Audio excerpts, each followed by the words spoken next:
ہے اللہ تعالیٰ فرشتوں کو بھیجتا ہے جن کے پاس چاندی کے کاغذ اور سونے کے قلم ہوتے ہیں۔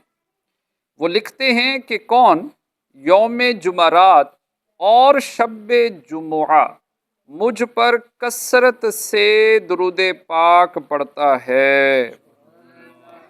صلو علی الحبیب صلی اللہ تعالی علی محمد صلی اللہ علیہ وآلہ وسلم۔ 10واں سپارہ سورہ توبہ کی آیت نمبر 91۔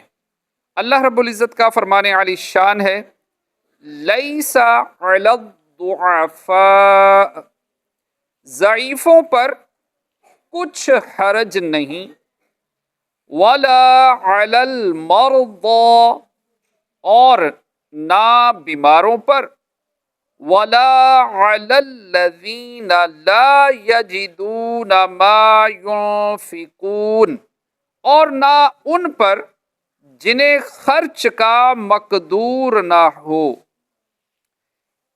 حرج اذا نصحوا للہ ورسولہ، جبکہ اللہ و رسول کے خیر خواہ رہیں، ما علی المحسنین من سبیل، نیکی والوں پر کوئی راہ نہیں، واللہ غفور الرحیم، اور اللہ بخشنے والا مہربان ہے۔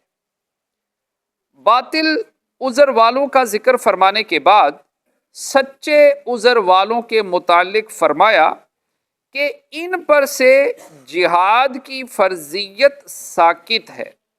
یہ کون لوگ ہیں؟ ان کے چند طبقے بیان ہوئے۔ پہلا طبقہ ضعیف، جیسے کہ بوڑھے، بچے، عورتیں، اور وہ شخص بھی انہی میں داخل ہے جو پیدائشی کمزور، ضعیف اور نحیف ہو۔ دوسرا طبقہ بیمار، اس میں اندھے، لنگڑے اور اپاہج بھی داخل ہیں۔ تیسرا طبقہ وہ لوگ جنہیں خرچ کرنے کی قدرت نہ ہو اور سامان جہاد نہ کر سکیں، یہ لوگ رہ جائیں تو ان پر بھی کوئی گناہ نہیں۔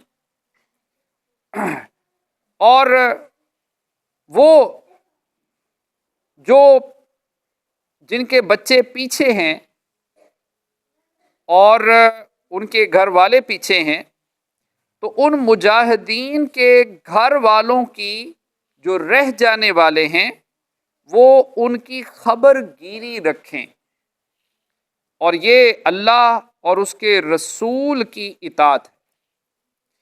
اس سے معلوم ہوا کہ حضور پر نور صلی اللہ تعالی علیہ وآلہ وسلم کی خیر خواہی رب تعالیٰ کی خیر خواہی ہے۔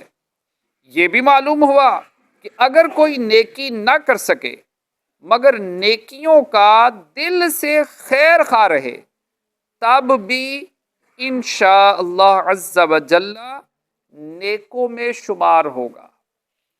کتنی بڑی بات کہ نیکی کا خیر خواہ رہے، نیکوں میں شمار ہوگا۔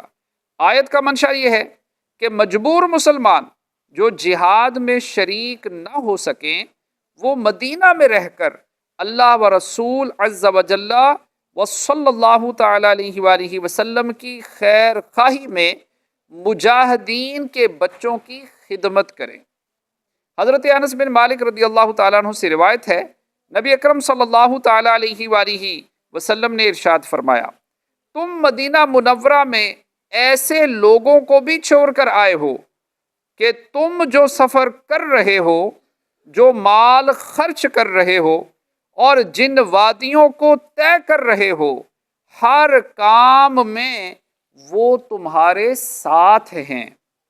صحابہ اکرام علیہم رضوان نے عرض کی، یا رسول اللہ صلی اللہ تعالی علیہ وآلہ وسلم، وہ ہمارے ساتھ کس طرح شمار ہو گئے جبکہ وہ تو مدینہ منورہ میں ہیں؟ ارشاد فرمایا، انہیں مجبوری نے روکا ہے۔